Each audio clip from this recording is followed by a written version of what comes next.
Assalamualaikum warahmatullahi wabarakatuh.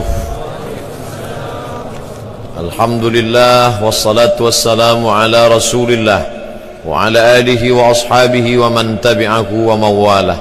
Saya akan lanjutkan tazkirah ini dalam waktu 15 menit. Lepas itu saya akan jawab beberapa pertanyaan yang sudah ada di tangan saya. Buah daripada tanaman keyakinan yang ditanam disiram. Nama bijinya keyakinan, disiram dengan ilmu, selepas itu dijaga dengan ikhlas, maka dia akan berbuah. Buahnya adalah kebahagiaan. Itulah mengapa Nabi SAW mengajarkan doa, wa minal yakin, tanamkan keyakinan dalam hatiku, ma yuhawwinu alaihi masaibad dunya. Kalau keyakinan itu sudah tertanam di dalam, maka segala yang datang aku merasa ringan. Itulah mengapa manakala berbisik baginda Nabi SAW ke telinga Sayyidatuna Fatimah, dia menangis. Berbisik sekali lagi, dia tersenyum. Mengapa tadi engkau aku lihat menangis dan kemudian tersenyum wahai Fatimah? Tanya Sayyidatuna Aisyah radhiyallahu anha. Fatimah menjawab, aku menangis karena Rasul sallallahu alaihi wasallam mengatakan inilah sakit terakhirnya dan dia akan meninggal dunia. Lalu mengapa engkau tersenyum? Karena dia berkata, akulah ahli bait yang pertama yang akan menyusulnya selepas kematiannya. Betapa tangisan dan senyuman datang silih berganti, tapi kedua-duanya adalah tanda kebahagiaan. Andai mati malam ini, marahkah kita dengan Allah? Tidak, kerana Nabi SAW mengajarkan doa. Apa kata Nabi? Allahumma ja'alil ayata ziyadatan li fi kulli khair. Andai kau matikan aku, andai kau hidupkan aku, tak ada bezanya, dua-duanya membuat aku bahagia. Allahumma ja'alil ayata ziyadatan li fi kulli khair. Kalau kau takdirkan aku hidup sampai esok hari, maka amal solehku bertambah. Andai Abdul Somad hidup besok pagi, amal solehku akan bertambah. Aku akan solat subuh, saya akan memberikan tazkirah, akan beramal soleh. Waj'alil mauta rahatan li min kulli syarr. Andai kau matikan aku malam ini, aku juga bahagia, maka berhentilah aku dari segala silap salah dan dosa. Senantiasa husnuzan kepada Allah, senantiasa merasa bahawa ini datang daripada Allah. Alladzina idza asabathum musibah, ketika musibah itu datang kepada mereka, mereka berkata ini anakku, ini rumahku, ini hartaku. Tapi kemudian malaikat datang menenangkannya sehingga dia bisa berkata qalu, mereka pun berkata inna lillah wa inna ilaihi raji'un. Inna, jangankan rumah kami yang jauh, jangankan anak kami yang berjalan, inna, diri kami ini pun bukan punya kami. Inna lillah, ini pun punya Allah. Wa inna ilaihi raji'un, akan kembali juga ke sana. Apa yang disedihkan, apa yang dimarahkan, apa yang dirisaukan. Kalau keyakinan kuat, hilanglah risau. Kalau keyakinan kuat, hilanglah marah. Kalau keyakinan kuat, hilanglah susah. Maka kuatkan keyakinan dengan ibadah-ibadah. Apa yang membuat kita sampai malam ini tetap solat isya berjamaah? Ingin menguatkan keyakinan, buah dari keyakinan yang kuat, maka datang kebahagiaan. Hati itu satu, di dalamnya susah, di dalamnya risau, di dalamnya gundah, di dalamnya marah, di dalamnya susah.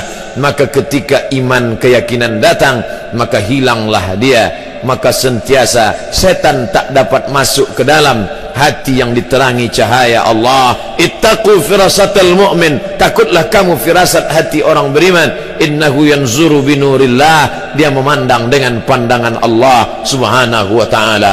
Imam Al-Ghazali setelah 11 tahun berkhalwat, bersunyi, khulwah, tak ada yang lain, khulwah, merasakan kebersamaan berdua saja dengan Allah. Lalu saat itu orang pun bertanya, apa ma'rifah itu wahai Al-Ghazali?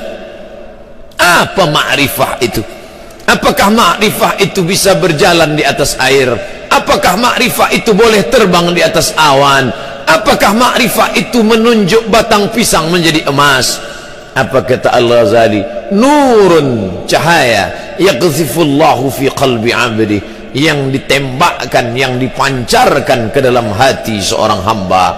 Itu yang selalu kita minta dalam tahajud. Allahumma ja'al fi qalbi nura, wa fi sam'i nura, wa fi basari nura, wa an yamini nura, wa an yasari nura, wa min amami nura, wa min khalfi nura, wa min fawqi nura, wa min tahti nura, waj'al li nura. Sehingga dengan cahaya itu datang ketenangan ke dalam hati, ridha aku terhadap segala takdir keputusanmu ya Allah. Yang susah datang tetap tersenyum, yang senang datang tak angkuh dan sombong. Sebaliknya, orang-orang yang tak mengenal Allah, ketika datang kehormatan, harta benda, kekuasaan, apa kata dia?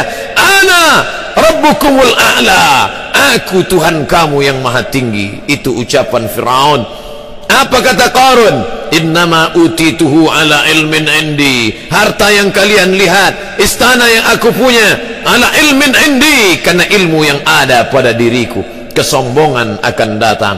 Sebaliknya, orang-orang yang beriman, andai susah datang, dia berkata, liyabluwani, ini menguji aku. Andai kesenangan datang, yang keluar dari mulutnya berkata seperti ucapan Sulaiman alaihissalam, hadza min fadli rabbi, ini belum ada apa-apanya. Min hadza min fadli rabbi, ini hanya sebagian kecil dari karunia nikmat Rabbi, Rabb Allah.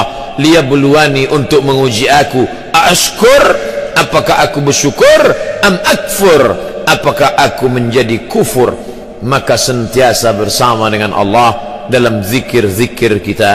Apakah Ustaz Abdul Somad yang ceramah itu sudah bahagia? Belum. Hanya orang yang berusaha untuk bahagia di hadapan Allah. Apakah Nabi itu bahagia? Ya, karena dia dijamin oleh Allah. Apa kata Allah? Wala sawfa yu'tika rabbuka fatarda. Apapun yang kau mau ya Muhammad. Sedangkan kita hanyalah hamba-hamba Allah yang dhaif. Kita perlu doa orang lain. Maka puan-tuan malam ini tahajud, munajat, witir, doakan. Jadikan kami, ustadz kami, tuan guru kami, orang-orang yang berbahagia saat menerima ujian ya Allah. Jangan jadikan dia hanya sampai pada tingkat menggerakkan anak lidah pandai bicara saja. Doa itu dikabulkan Allah. Allah kirimkan malaikat. Apa kata malaikat? Amin, kabulkan doa orang ini. Walaka mithluh, kau dapat yang sama dengan doa yang sudah kau panjatkan. Maka tak boleh mendoakan yang buruk, mintakan kepada Allah yang baik. Amin, kabulkan doa orang ini untuk saudaranya. Walaka mithluh, kau dapat yang sama seperti yang kau doakan untuk saudaramu. Begitu kata Imam Al-Hakim dalam kitab Al-Mustadrak. Muslimin muslimat yang dimuliakan Allah Subhanahu wa taala, pujian tak membuat engkau melambung tinggi, hinaan tak membuat engkau bermuram durja dan bermuram muka. Kenapa? Karena pujian dan hinaan tidak ada apa-apanya bagi orang yang sudah sampai pada tingkat mengenal Allah Subhanahu wa taala. Sebagaimana pujian untuk Nabi Muhammad, sebagaimana hinaan untuk Isa, tak pernah membuat mereka berduka, karena itu datang silih berganti dalam kehidupan.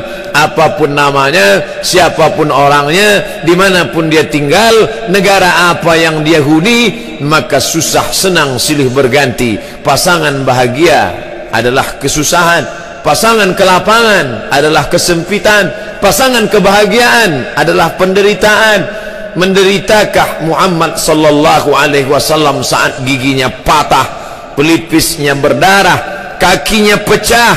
Datang malakul jibal, ya Muhammad, tunjukkan mana bukit yang paling besar, akan aku cabut, kutimpakan kepada penduduk Taif, rata mereka dengan tanah. Apa kata Nabi menjawab? Asallah an yukhrij min aslabihim man ya'budullah wa la yusyrika bihi syai'a. Semoga Allah mengeluarkan dari tulang sulbi mereka, anak cucu mereka, orang-orang yang tidak akan mempersekutukan Allah tapi mentauhidkan Allah. Apa maknanya? Di saat gigi patah, pelipis berdarah, kaki pecah, itu pun tetap juga terselip doa dalam hatinya. Artinya dia bahagia menerima ketetapan Allah Subhanahu wa taala. Tapi saya selepas menyampaikan tajuk bahagia ini, saya pula lah yang paling cemas dan takut, kerana biasanya apa yang disampaikan itu ujian segera tiba datang. Cemaskah Ustaz ujian akan datang? Tidak. Mengapa? Kerana ada doa orang-orang soleh yang akan menguatkan kita insya-Allah. Satu mulut memanjatkan doa, satu mulut lidah memintakan ampunan pada Allah, maka saat itu apa kata Imam Ahmad bin Hanbal, Imam Hambali, da'autu lisyafi'i fi salati, aku doakan Syafi'i dalam salatku 40 sanah, 40 tahun. Begitulah persahabatan antara Ahmad bin Hanbal meninggal tahun 241 di Baghdad, Irak, dengan Syafi'i meninggal tahun 204 di Kaherah, Mesir. Jarak mereka jauh, Asia, Afrika, tapi doa tak pernah putus. 40 tahun ku doakan Syafi'i. Saya tak minta puan tuan mendoakan saya 40 tahun, 4 kali jadilah. Subuh esok diawali Isya, Zuhur dan Asar. Andai lebih baik. Doa kami banyak Ustaz. Kami kan doakan anak kami, suami kami, isteri kami, negeri kami, usaha kami. Banyak yang kami doakan. Selipkan saja satu doa, matikan Ustaz kami, Ustaz Somad, dalam husnul khatimah. Tapi jangan sekarang. Agak tambah masa sikit pun jadilah. Oh, Ustaz takut juga mati. Kita tak takut mati, tapi mati tak boleh dicari.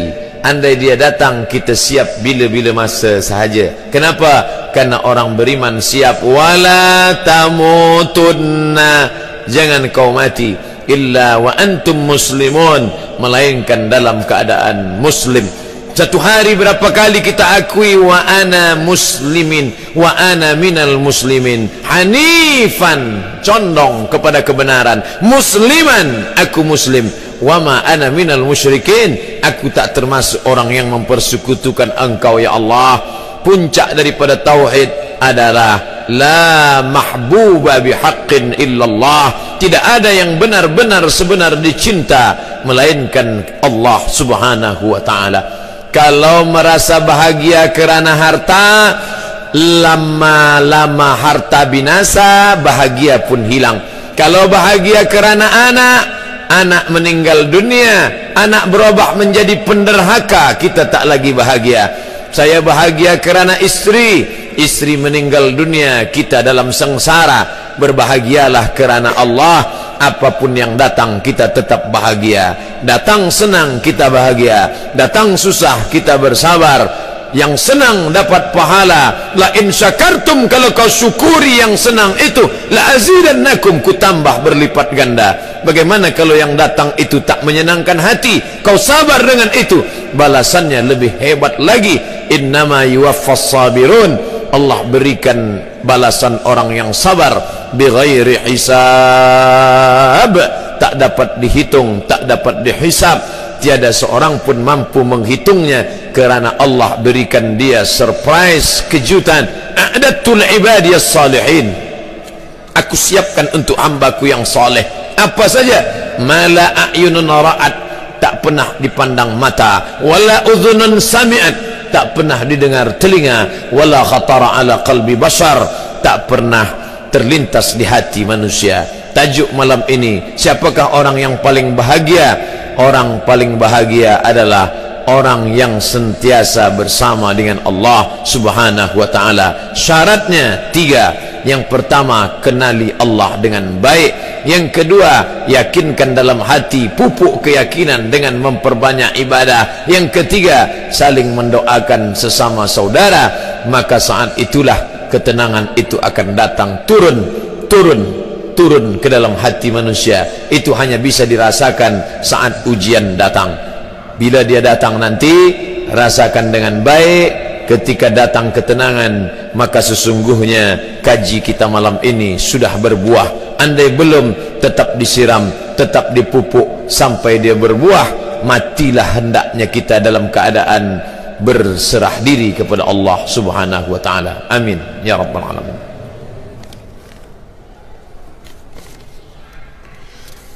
Isu kanak-kanak bising di masjid berlari semasa kuliah dan juga berlari di celah shop. Ada ustadz menyatakan bahawa memang fitrah anak-kanak suka bermain, merujuk kepada alasan di bawah bahawa kanak-kanak bising tak perlu ditegur. Satu, perbuatan Nabi mendukung cucunya Umamah waktu mengimami solat fardu menunjukkan tiada halangan membawa masuk kanak-kanak ke dalam masjid. Dua, sebuah hadis lain pula Rasulullah memanjangkan sujudnya kerana cucunya Hasan Husain memanjat di belakang baginda dan bermain-main di atas belakang. Tiga, dipetik pula pesan Sultan Muhammad Al-Fatih, jika suatu masa kelak kamu tak lagi mendengar bunyi bising gelak tawa kanak, maka takutlah kalian akan kejatuhan generasi muda. Soalan, betulkah kanak-kanak bising dalam masjid tak perlu ditegur walaupun kebisingan itu menimbulkan rasa tak senang di kalangan jamaah, tak dapat fokus pada kuliah ataupun solat? Satu, apa peranan pengurus dan pimpinan masjid? Dua, apa peranan ibu bapa sendiri membiarkan kanak-kanak? Tiga, apa peranan jamaah yang lain? Pertama, sobi. Kedua, mumayyiz. Ketiga, amrat. Sobi, anak kecil yang tak boleh ditegah. Dia belum dapat membezakan mana sayang, mana marah. Bila kita tegah dia, dia pula berbalik. Budak sobi macam ini 1, 2, 3, 4 tahun tak boleh dibawa ke masjid. Begitu fatwa ulama Saudi Arabia. Seorang sembahyang, pakcik tua berkacamata, dia letak di bawah. Budak-budak lari-lari. Dia cemas menengok tu. Ini 1, 2, 3, 4 tak boleh bawa. Yang boleh dibawa mumayyiz, dia belum akil balik tapi dia sudah boleh menerima amaran, maka dibuatkan satu saf di belakang, satu saf. Begitu dalam fatwa Syekh Atiyah Saqar, Mufti Al-Azhar. Anak-anak yang belum akil balik dibuat satu saf di belakang. Apakah anak kanak-kanak ini memutus saf? Kanak-kanak tidak memutus saf dengan dua syarat. Yang pertama, dia sudah berkhitan, kerana bila belum berkhitan ada najis di ujung. Yang kedua, kanak-kanak banyak wuduknya tak sempurna, dia ambil air, dia gosok-gosok saja biji mata dia. Nah, kalau wuduknya tak sempurna, dia boleh memutus saf. Oleh sebab itu, bila ada ihtimal, maybe dah sunat ke? Belum. Dah berkhitan ke? Belum. Betulkah? Maka daripada dia mengganggu, dibuatlah satu saf di belakang. Ada satu orang dewasa, saya masuk ke Masjid Raya Riau, ada seorang dewasa membawa kayu rotan. Saya tanya, ini nak pukul anak-kanak kah? Tidak, lantai sahaja. Dia nak tengok. Nanti selepas itu barulah dia salat. Sama seperti security penjaga raja tuan imam di Masjidil Haram. Lepas 10 orang tidak salat, lepas itu barulah mereka salat untuk yang kedua, demi untuk menjaga. Maka ini bak kata pepatah Melayu, menarik rambut dalam tepung, tepung tak rusak rambut ditarik. Jangan kata anak-anak jangan bawa masjid. Bila anak-anak tak ke masjid, bila kita mendidik anak datang ke masjid? Tapi semua anak kita bawa ke masjid, orang yang naik darah pula mengamuk. Hilang kaji bahagia malam ni. Oleh sebab itu jalan tengahnya adalah, maka kita bawa anak yang mumayyiz, letakkan dalam satu saf di belakang, ada satu orang menjaga, maka insya-Allah selamatlah anak kita dan ibadah orang tuanya pula selamat. Apakah ganjaran memberi orang makan? Apakah mesti hanya pada fakir miskin sahaja? Contohnya beri makan pada jamaah selesai majlis ilmu. Kalau saya cakap bahawa makan hanya untuk fakir miskin, tentu selepas ini takkan ada jamuan makan untuk jamaah di masjid-masjid. Sedangkan kita tahu di Kuala Lumpur, di Malaysia, selepas kajian ada jamuan makan. Nabi dijemput hadir di rumah sahabat, dimasakkan Huzairah, daging yang dipotong kecil dimasak pakai tepung gandum. Selepas makan bersama sahabat, Nabi bertanya, mana sudut rumahmu yang aku akan solat di sana mendoakan engkau.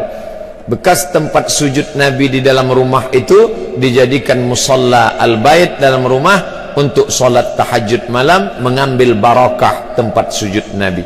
Itu dalil bahwa memberikan makanan kepada orang kenyang pun juga bernilai sedekah. Karena Nabi bukan fakir miskin. Sayyidina Abu Bakar Siddiq ikut diberikan makanan-makanan. Adapun sahabat memberikan makanan kepada ahlus suffah yang dipimpin oleh Sayyidina Abu Hurairah radhiyallahu an bersama para sahabat radhiyallahu anhum ajma'in, maka bersedekah tak hanya tengok orang miskin dan susah, tapi juga kepada sahabat-sahabat kita bagi makanan, kita bagi pakaian.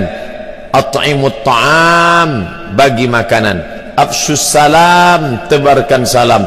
At'imut ta'am, beri makanan. Wa tusalli wan nasu niyam, salatlah ketika orang sedang tidur lelap malam.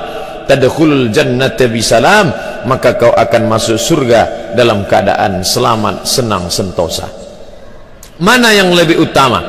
Kita memerangi Syiah atau memerangi Zionis Yahudi laknatullah pada masa sekarang ini? Kita tidak boleh bersama dengan Syiah dalam 5 masalah, kata Syekh Ali Jum'ah. Yang pertama, mereka mewajibkan beriman kepada Imam 12. Sesiapa sahaja yang tidak percaya kepada Imam 12, maka kafirlah dia. Dia kafirkan kita kerana kita ahlu sunnah tak percaya pada Imam 12. 2, mereka berkata selepas Nabi meninggal dunia maka yang layak menggantikannya adalah Ali. Maka sesiapa saja yang merampas kuasa Ali maka kafirlah dia. Atas sebab inilah mereka mengkafirkan Abu Bakar, Umar, Utsman dan sahabat. Mereka kafirkan sahabat kecuali 3. Siapa dia? Miqdad bin Aswad, Abu Dzar Al-Ghifari dan Salman Al-Farisi. Lain daripada itu kafir. Maka perhatikan, bila ada ustaz mengkafirkan sahabat Nabi, ini ciri daripada sifat Syiah. La tusalli khalfa rafidhi, jangan engkau salat di belakang Syiah Rafidah. Datang sahabat Imam Syafi'i bertanya, kata Syafi'i, jangan kau salat bila imamnya Syiah Rafidah, jangan kau salat di belakangnya. Sifhum lana, beri kami ciri sifat dia supaya kami tahu bahawa dia Syiah Rafidah. Man qala inna Aba Bakrin wa Umar laysa bi imamaini fahuwa rafidhi. Sesiapa sahaja yang menyebut bahawa Abu Bakar dan Umar tak layak menjadi khalifah kerana merampas Ali, maka dia adalah Syiah Rafidhi. Imam Syafi'i berkata demikian. Yang ketiga, mereka berkata bahawa Al-Quran itu adalah yang dibuat-buat oleh Abu Bakar, Umar dan Uthman, bersekongkol membuat Quran. Mereka buang nama-nama Ali dalam Al-Quran. Sesungguhnya kami punya mushaf namanya Mushaf Fatimah yang sedang dipegang Imam Al-Qaim, tebalnya 3 kali lipat daripada yang ada di tangan kamu, dan nanti Imam Al-Qaim datang. Bila mereka tidak percaya kepada Quran yang sekarang, mengapa mereka tetap memegang Quran yang ada sekarang? Itu pun mereka bahaskan. Sementara Quran yang asli datang, maka bacalah yang palsu ini dulu. 4, mereka mengatakan Allah tak tahu apa yang terjadi di masa akan datang. Itulah namanya akidah bada. Bada ya bedu, bada ya bedu, tidak tahu. Maka muncul nasakh, nasikh, mansuh kerana Allah tak tahu apa yang akan terjadi di masa akan datang. Maka akidah ini batil karena menisbatkan kejahilan kepada Allah Subhanahu wa taala. Yang kelima, mereka bertaqiyah. Taqiyah, bila banyak ahlu sunnah kita tanya, awak ahlu sunnah ke Syiah? Dia akan berkata, aku ahlu sunnah. Bila banyak orang bermazhab Syafi'i, dia akan berkata, aku mazhab Syafi'i. Tapi sebenarnya batin di dalamnya adalah Syiah. Maka ini taqiyah. Maka mereka mengkafirkan kita. Mana yang lebih berbahaya, Yahudi kah atau Syiah? Pahami sendiri. Yahudi jelas dia Yahudi, tapi ini dalam zahirnya memusuhi, mengkafirkan, dan batinnya mengkafirkan, tapi zahirnya menampakkan diri sebagai muslim, padahal dalam hatinya halal darah kita, dia benci kita. Jangankan kita, Abu Bakar dan Umar pun dia bacakan selepas solat subuh doa laknat sanamai Quraisy. Allahumma al'an sanamai Quraisy wa taghutaihima wa jibtaihima. Laknatlah dua berhala Quraisy, Abu Bakar dan Umar. Dalam kitab mereka katakan Abu Bakar laknatullah alaih. Kalau Abu Bakar laknatullah alaih, apalagi Abdus Somad. Saya ada lihat YouTube di mana Ustadz mengatakan bahwa pada pendapat Ustadz hukum solat berjamaah di masjid bagi lelaki adalah wajib. Ustadz telah memberikan 5 dalilnya. Namun ada juga pendapat yang mengatakan ianya sunat muakkad. Adakah ini boleh dianggap sebagai sebuah khilafiyah? Menurut mazhab Syafi'i sunat. Menurut mazhab Maliki salat berjamaah di masjid sunat muakkad. Menurut mazhab Syafi'i fardu kifayah. Menurut mazhab Hambali fardu ain. Itulah mengapa banyak masjid di tempat kita orang tidak datang ke masjid kerana dia berpahaman fardu kifayah. Asal sudah ada imam dengan makmum, sudah fardu kifayah. Macam memandikan jenazah, fardu kifayah. Awak tak ikut mandi jenazah, dah cukup dah fardu kifayah. Allahu Akbar, Allahu Akbar. Awak tak ke masjid, fardu kifayah. Salahkah Imam Syafi'i? Tidak. Kerana masa itu masjid kecil orang banyak, maka cukuplah yang ada di dalam masjid itu saja. Sekarang terbalik, masjid besar orang tak ada. Andai Imam Syafi'i hidup sekarang, tentu ijtihad dia berubah. Kerana Imam Syafi'i ada qaul qadim, ada qaul jadid. Semasa dia di Kufah, Irak, qaul qadim. Pindah ke Mesir tahun 200, meninggal 204, 4 tahun, datang pendapat qaul jadid. Melihat keadaan, ini ijtihad imam. Melihat keadaan sekarang, umat meninggalkan masjid, perlu kita ambil pendapat yang mengatakan fardu ain, karena kalau tidak umat ini akan tinggal. Dalilnya mana? Dalil yang pertama, Nabi selepas salat memandang kepada jamaah bertanya, asyahidun fulan, asyahidun fulan, asyahidun fulan, mana si fulan, mana si fulan, mana si fulan. Andai fardu kifayah, tentu Nabi tak bertanya, cukuplah kita sahaja, yang lain tak sembahyang pun tak apa ke masjid, fardu kifayah. 2, Nabi mengancam, layan tahyanna, mereka yang tidak sembahyang ke masjid, layan tahyanna, berhenti, jangan lagi buat sembahyang di rumah. Kalau mereka tetap buat sembahyang di rumah, la uharriqanna alaihim buyutahum, aku akan bakar rumah mereka. Ini wa'id. Menurut ilmu usul fiqh, wa'id litahdid, ancaman, litahrim, perbuatan itu haram, maka haram melawan daripada haram adalah wajib. Yang ketiga, ketika sedang perang, wa idza kunta fihim, ketika kau berada bersama mereka sedang perang, fa aqamta lahumus shalah, engkau melaksanakan salat. Dalam perang pun tetap salat berjamaah, namanya salat khauf. Imam di hadapan, makmum 2 baris, baris pertama salat, baris kedua memegang tombak anak panah menjaga serangan musuh. Selepas salat baris pertama mundur ke belakang, baris kedua maju ke hadapan. Sedangkan perang pun tetap salat berjamaah, apalagi tidak perang.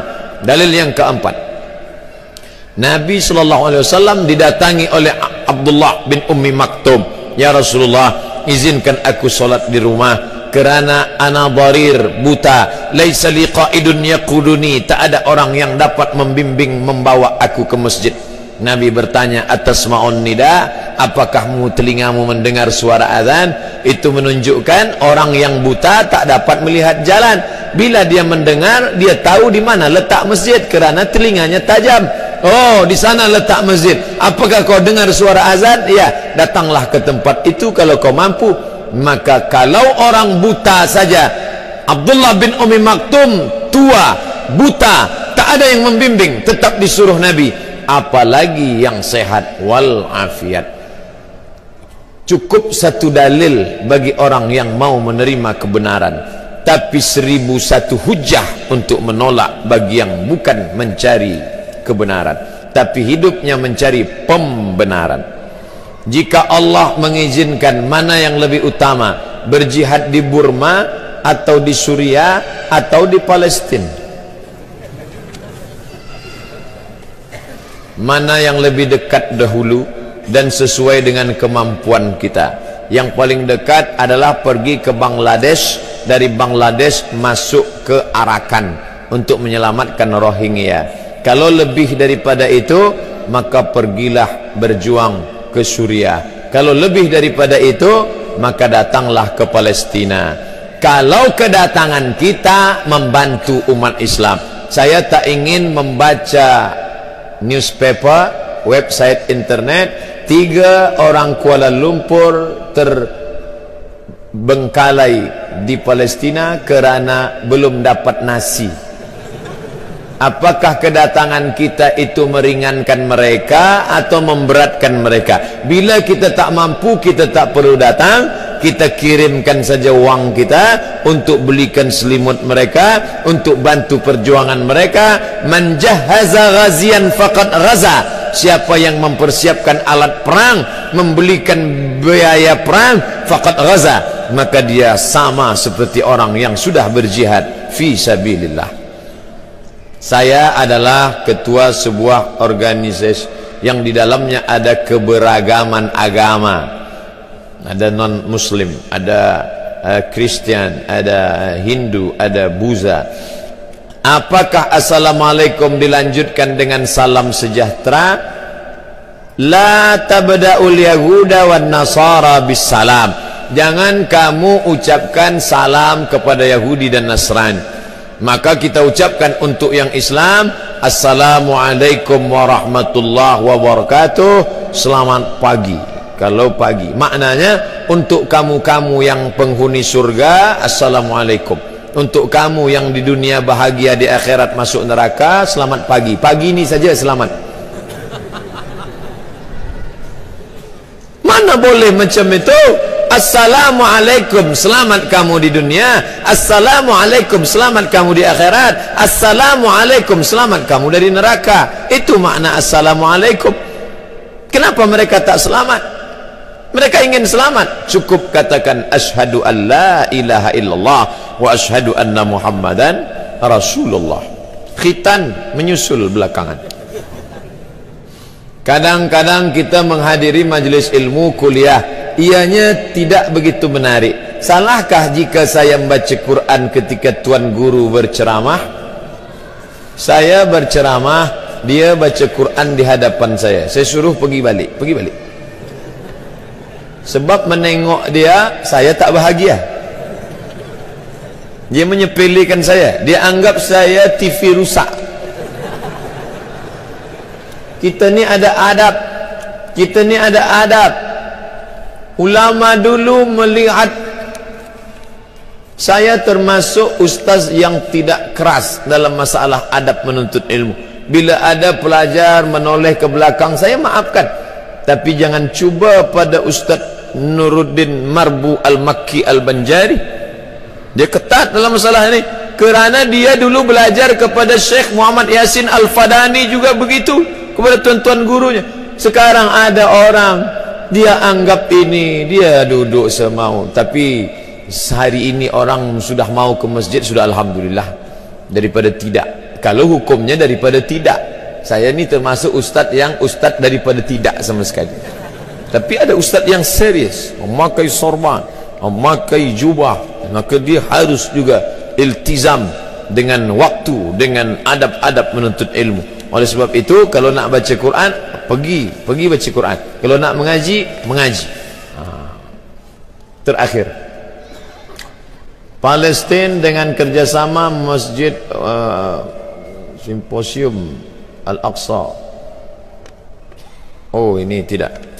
Terima kasih atas segala perhatian. Mohon maaf ala hadhihi niyah. Al-Fatihah. A'udzubillahi minasyaitonir rajim. Bismillahirrahmanirrahim. Alhamdulillah rabbil alamin arrahmanir rahim maliki yaumiddin iyyaka na'budu wa iyyaka nasta'in ihdinas siratal mustaqim siratal ladzina an'amta 'alaihim ghairil maghdubi 'alaihim waladdallin amin.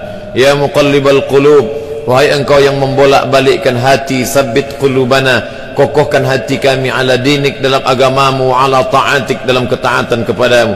Allahumma anzilis sakinah, turunkan ketenangan, ala qulubina, fi qulubina, ke dalam hati kami ya Allah. Allahumma ja'alna minas su'ada'il maqbulin, jadikan kami orang-orang yang berbahagia dan diterima amalnya. Wala taj'alna minal ashqiya'il mardudin, jangan jadikan kami orang-orang yang sengsara dan tertolak amalnya. Allahumma khtim lana bi husnil khatimah, tutup umur kami dengan husnul khatimah. Wala taqtim alaina bi su'il khatimah, jangan tutup dengan su'ul khatimah. Allahumma ansur ikhwanana al-mazlumina fi Rohingya wa fi Palestin wa fi Suriah wa fil Yaman wa min masyariqil ardi ila magharibiha.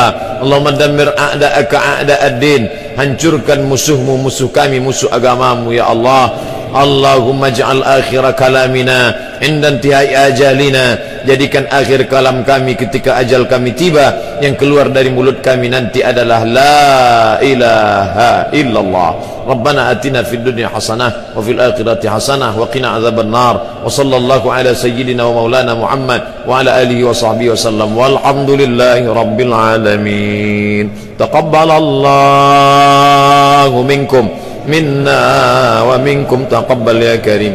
Terima kasih, mohon maaf. Wassalamualaikum warahmatullahi wabarakatuh.